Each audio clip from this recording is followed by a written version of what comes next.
Y Samir, de la cebada. Este ya sería el...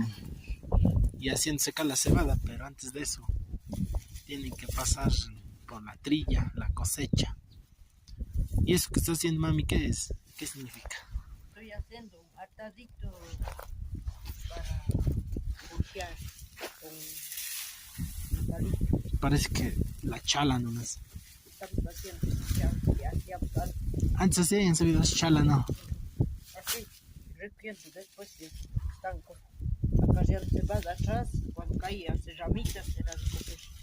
Chalando, chalando. Y hacer así, llenar en mano y amarrar con tamitos. Con la misma cebada la Lo amarran. mismo tamito así.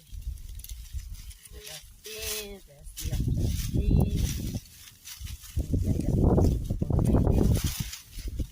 Eso, ya está.